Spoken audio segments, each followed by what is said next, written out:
Yeni videomuzdan hər kəs salamlayıram dostlar. Mən İlkin Mustafayev. Bugün sizlər üçün bir avtomobil icmal eləyəcəyik. Hansı ki, bu avtomobil 60 illik tarixçəsi olan bir Çinli markadır. Avtomobil haqqında ilk cümlədən daha çox danışmaq istəmirəm. Odur ki, qarşınızda Dongfeng'in Yipay 007 avtomobili.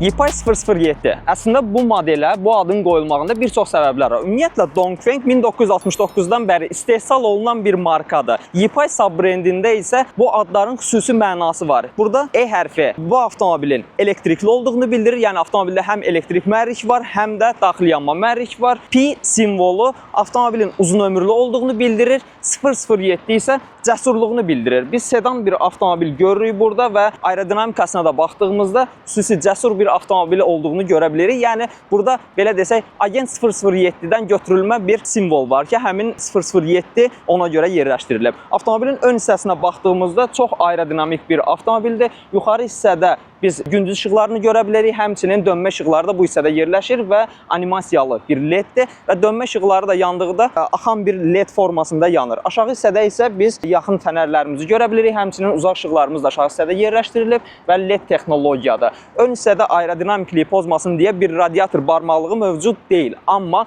aşağı hissədə kiçik bir setkanı görə bilirik ki, bizim radiatora xüsusi təbii havadan götürülmə soyutma sistemini də bu hissədə yerləşdiriliblər. Və avtomobildə 540 dərəcə kamera mövcuddur. Nəyə görə 540 dərəcə deyirəmsə, onu irəliləyən dəqiqələrdə izah edəcəm və kameramız da burada mövcuddur və Dongfeng loqosunu da ənənəvi olaraq burada görə bilirik. Ön hissədən danışacağım avtomobilin bu qədərdir. Gəlin yan hissəyə keçək, mən sizə yan hissədə maraqlı detallar var, onları izah edəcəm. Avtomobilə yan hissədən baxdığımızda kifayət qədər böyük bir sedanı görə bilirik biz burada. Çünki avtomobilin uzunluğu 4880 mm-dir. Ençisi isə 1850 mm-dir. Maraqlı bir nüans, avtomobilin yerdən hündürlüyü 163 mm-dir. Yəni bir sedan üçün kifayət qədər hündür bir avtomobildir. İstəyər yolsuzluq şəraitində, istəyər də belə desək, asfaltda rahat şəkildə siz bu avtomobili idarə eləyə bilərsiniz. Yandan baxdığımızda içdən çıxmalı qaput tacaqlarıdır. Amma burada xüsusi bir nüans var. Son dönəmlər bəlkə də biz artıq vərdiş olmuşuq ki, qaput tacaqları avtomatik olaraq içdən çıxsın. Bu avtomobildə elə deyil, gərək biz manual olaraq qaput tacaqlarını özümüz əl ilə açaq. Burada avtomatik qaput tacaqları yoxdur. Və 540 dərəcə kamera güzgü altlığında da davam eləyir. Və avtomobilin təkərlərinə baxdığımızda 19-luq bir təkərlər mövcuddur avtomobildə. Və bizim burada təbii ki, sevirik də qara disk olanda artıq qırmızı supportlarımız olsun. Və bu da yerləşdirilib, qırmızı supportlarımız da var və xüsusi bir dizayn verir. Ümumiyyətlə, avtomobilin rənginə gəldiyimizdə çox maraqlı bir rəngi var. Bu avtomobilin rəngi, bilmirəm kadrlarda necə düşəcəksə, göy rəng kimi görünə bilər. Amma bir purple rəngi var bu avtomobildə. Müxtəlif rəng çeşidləri də var. Ancaq hazırki test maşını purple rəngdədir və çox maraqlı. Zərlərini də yaxından çəkib göstərərik biz sizə. Çox maraqlı görünür. Və yan tərəfdə bizim burada şarj portumuz var. Və yaxud da qeyd elədiyim kimi, avtomobil həm elektrik mühərriklə təchiz olunub, həm də daxili yanma mühərriklə təchiz olunub. Bu avtomobildə 28.4 kW-lıq bir batareya mövcuddur. Həm ev şəraitində şarj eləyə bilirsiniz, maksimal 7 kW siz enerji verə bilərsiniz, həm də stansiyalarda rahat şəkildə şarj eləyə bilərsiniz. Təxmini olaraq maksimal sürəti 80 kW olacaq və bu da o deməkdir ki, 10 dəqiqə ərzində avtomobili şarj eləyib yola davam eləyə bilirsiniz. Amma bununla yekunlaşmırıq. Digər tərəfə gəldiyimizdə biz artıq yanacaq çənini görə bilirik burada. Gəlmə, açılmır çünki. Yanacaq çənini görə bilirik biz burada. Yanacaq çəni isə zavod deyir ki, siz bu avtomobilə 92 oktanlı yanacaq əlavə edə bilərsiniz. Təbii ki, bu artıq sizin istəyinizə bağlıdır. Çünki bir çox videolarda hər kəs deyir ki, yox, turbo mühərrikə 92 əlavə etmək olmaz, nə bilim 95-98 əlavə olunmalıdır. Qardaş, bu zavod Dongfeng deyir ki, mən 60 illik bir avtomobil istehsalçısıyam. Tək avtomobil yox, həmçinin yük maşınları və avtobuslarda istifadə edirəm və sizə tövsiyə edirəm ki, bu avtomobilə 92 benzin əlavə eləyə bilərsiniz və zəmanəti də 5 il və ya 150 min kilometr rəsmi zəmanəti də elə bu benzinlə verirəm. Qalır siz artıq hansı benzini əlavə eləmək istəyiniz. Təbii ki, Azərbaycanda belə desək, yanacağın keyfiyyətini siz bələdsiniz. Çünki mən elektrik avtomobil sürürəm. Ona görə hansı benzini istəsəniz əlavə eləyə bilərsiniz. Bagaj hissəyə keçməmişdən öncə istəyərəm mühərrikxananı göstərim və mühərrik haqqında da kiçik bir məlumat verim sizə. Bunu sevirəm də, özüm asta-asta açdım. Nəsə axtarmırsam burada qarmaq hardadır, kapotu hardan açım, axtarmırsam. Mühərrikxana yoxdur, heç nə yoxdur. Ümumiyyətlə, son dönəmlər icmalını elədiyimiz bir çox avtomobildə biz bunun şahidi oluruq. Mühərrikxana tam bağlı olur. Çünki zavod deyir ki, sürücünün bu mühərriklə heç bir işi yoxdur. Gətir servisə, nə lazımsa biz eləyəcəyik bu avtomobilə. Necə deyir, elə eləyin də. Onsuz da bir çoxlarınızın ağlında belə deyək də plus-minus qalır ki, avtomobil necə olur, necə olmursa, ona görə rəsmi servisə ilə aparırsınız, qalan bütün işlərini hər birini artıq özləri tənzimləyirlər. Qapalı olsa da gəlin mən sizə deyim. Avtomobil 1.5 turbo mühərriklə təchiz olunub. Batareya sistemini az öncə dediyim 28.4 kW'lıq bir batareyası var. Əlavə olaraq LFP batareyadır. LFP batareyalar bilirsiniz ki, təhlükəsizlik nöqteyi nəzərindən daha çox belə desək sevilən bir batareyalardır və həmçinin avtomobildə batareyalar üçün əlavə olaraq da bir soyutma sistemi də var ki, həmçinin isitmə sistemi də var. Bu istilik pompası deyil, bu xüsusi isitmə sistemidir ki, qış aylarında artıq havanın temperaturu daha aşağıya düşdükcə sizin artıq mühərrikdən, generator mühərrikdən, onu xüsusi olaraq vurğulayım, xüsusi bir güc gedir ki, həmin soyutma mayesi sayəsində və istilik pompasını əvəz eləyən həmin qurğu sayəsində batareyalarınızda qızdırılır. Ona görə qış aylarında da aldığınız enerji ilə rahat şəkildə istənilən məsafəni də qət eləyə biləcəksiniz. Gəlin avtomobilin arxa hissəsi barədə sizə məlumat verim. Arxa hissəsinə baxdığımızda biz bu avtomobilə sedan da desək, bu avtomobil bir liftback sedandır. Arxa hissəsini rahat görmək olur. Bagajı açanda mən sizə daha detallı göstərəcəm. Ümumi arxa dizaynına baxdığımızda Dongfeng yazısı öz yerində, 007 yazısını yaxından göstərəcəyik biz sizə. O bayaq girişdə dedim sizə ki, Agent 007-dən ilhamlanmaq məsələsi. Baxın, eyni bu şriftdə də bunu rahat şəkildə görmək olur. Aşağı hissədə çox maraqlı bir difuzorumuz var. Liftback'ə yaraşan bir difuzordur. Burada bizim belə desək qazanlarımız və yaxud da belə desək aşağı hissədə səs boğucu çıxışlarımızı görə bilməsək də, amma elə bir dizayn yaradıblar ki, əsl sport bir dizayndadır. Monoled bir stopumuz var, arxa fənərlərimiz var. Həmçinin burada da animasiyalı işıqlar davam eləyir və dönmə işıqları da eyni ilə fikir verirsinizsə kristallar formasındadır və axan bir dönmə işıqları da. Gəlin bagaja baxaq. Avtomatik açılan bagajlı. Fikir verirsə, liftback olduğuna görə artıq arxa alın şüşəmiz də bizim yuxarıya qalxır. Və geniş bir bagajımız var. 450 litr bir bagaj həcmi var. Əlavə olaraq burada kiçik ciblərimiz mövcuddur. Yanğın söndürən kiçik bir balonumuz var. Başqa elə bir şey yoxdur. Amma bagajda xüsusi bir nüans var. Bagaj ümumiyyətlə açılanda təxmini olaraq 1150 litrə yaxın böyümüş olur. Və giriş isə də böyük olduğuna görə böyük əşyalarınızı rahat şəkildə yerləşdirə bilərsiniz. Bəzi avtomobillərdə, icmalını elədiyimiz avtomobillərdə, yəni görə bilirsiniz də ki, bagaj açılanda böyüksə də, giriş isə balaca olduğuna görə böyük əşyalar yığmaq olmur. Çox əşya yığa bilirsiniz, amma böyük əşya yığa bilmirsiniz. İndi bizdə bəzən olur da rayona gedəndə, rayondan gələndə əşyalarımızı aparma, gətirmə işləri öz üstümüzə qalır. Ona görə giriş hissəyə xüsusi də fikir veririk. Həmçinin arxa hissədə təbii ki, salona keçəndə dinamiklərdən danışacağım, səs sistemlərindən danışacağım. Ancaq arxa hissədən danışmışkən bunu mütləq şəkildə sizə göstərməliyəm. Arxa hissədə bizim bir subwooferımız var. Yəni bu avtomobil bir premium segment avtomobil olduğuna görə avtomobildə 19 plus 2 dinamik var. Plus 2 dinamikin nə olduğunu da göstərəcəm. Bu 19 dinamikin içinə subwooferımız da daxildir və subwoofer bir çox avtomobildə olduğu kimi də eyni ilə bu 007-də də arxada yerləşdirilib. Gəlin avtomobilin salonundan danışaq.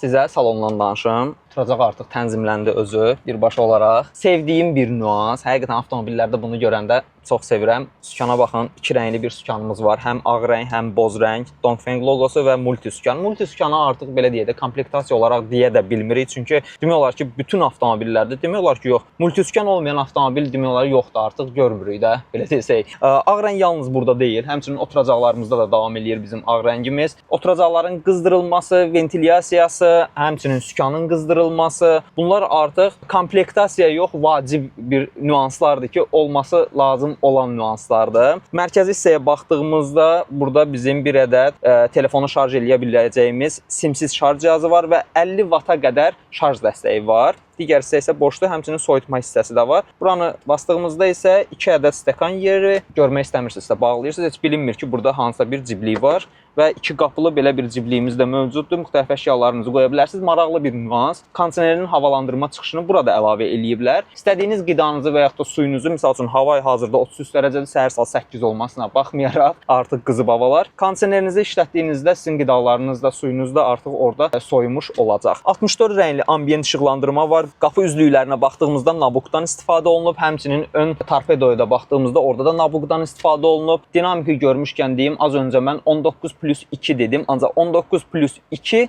plus 1 dinamik var. Bunlar nədir? 19 dinamik ümumi olaraq avtomobilin dinamiklərinin sayıdır. Vanos səs sistemi ilə təchiz olunub. Avtomobil bir premium səs sistemidir, premium markadır. Bu Vanos səs sistemi 2 dinamik nədir? 2 dinamik sürücünün başlıq hissəsində yerləşən dinamiklərdir. Mən ümumiyyətlə bu funksionallığı çox sevirəm. Öz avtomobilimdə də bunun olmağını çox istəyərdim. Müxtəlif bildiriş dəstələri var. Məsəl üçün naviqasiya və yaxud da Apple CarPlay ilə hansısa bir qoşulma, Apple CarPlay demişkən CarPlay də mövcuddur, danışacağam. Apple CarPlay ilə hansısa bir qoşulma olduqda sizə bir SMS gələndə, bildiriş gələndə və yaxud da telefonla danışdıqda siz səsi buradan eşidirsiniz. Artıq sərnişinlər narahat olmuş olmur. Rahat şəkildə buradan səsinizi eşidirsiniz. Bildirişləri də rahat şəkildə bu hissədən eşitmiş olursunuz. Avtomobildə Apple CarPlay var, radio var, bütün belə deyək, funksionallıqlar avtomobildə aktivdir. Bəzi avtomobillərdə Apple CarPlay-in olmamasının şahidi ola bilirik, amma belə deyək də hazırda avtomobillər bir gadgetdir, müxtəlif update-lərlə əlavə oluna bilir. Bu avtomobildə isə birbaşa olaraq simsiz, yəni qoşulmadan ümumi olaraq Bluetooth vasitəsilə Apple CarPlay-ə rahat şəkildə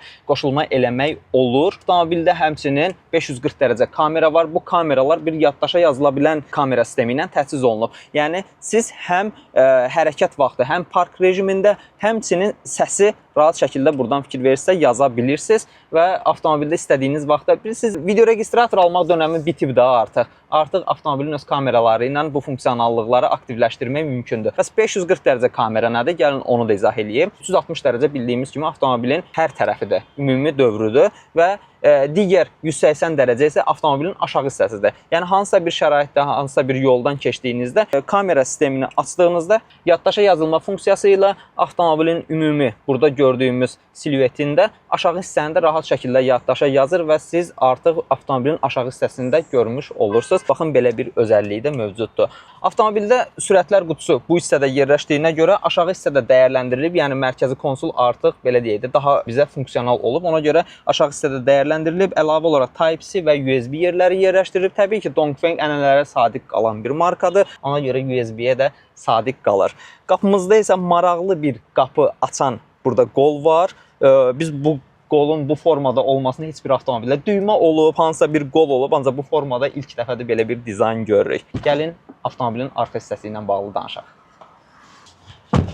Arxa sərnişin yeri çox genişdir, çox rahat yerləşir. Baş məsafəsi kifayət qədəri var, çünki panoramik damdır, açılmayan panoramik damdır, pərdə də yoxdur bu avtomobildə. Hazırda 33 dərəcə temperatur olmasına baxmayaraq mən şüşəyə hazırda əlimi toxundururam. Demək olar ki, istilik qətiyyən yoxdur. Bunun səbəbi var, çünki bu avtomobilin damındakı şüşədə 2 nüans var. Birinci nüans antiblikdir, bu öz yerində. Çünki istinin qarşısını almaq üçün mütləq şəkildə antiblik olmalıdır. İkinci vacib nüansı isə damda 2 qat şüşədən istifadə olunub. Təbii ki, bu özü xüsusi bir rol oynayır ki, həm antiblikli, həm də 2 qat şüşə olmasa artıq istini ciddi şəkildə alır. Ona görə pərdəyə qətiyyən ehtiyac olmur. Çünki bu avtomobilə artıq ikinci gündür mən istifadə edirəm. Dünən də günəşin altında qalmışdı və onu hiss elədim ki, şüşədə elə də qızma yoxdur. Mənim avtomobilimdə misal üçün müəyyən qədər qızmalar olur, ancaq burada yoxdur. Mən artıq araşdırdığımda gördüm ki, 2 qat şüşənin xüsusi bir önəmi var. Arxa hissədə də Nabuk davam eləyir. Şüşələrin maraqlı endirib qalxma düyməsi var. Type-C USB arxada da var sərnişinlər üçün və bizim burada kondisioner çıxışımız var. Stəkan yerlərimiz və qol altımız.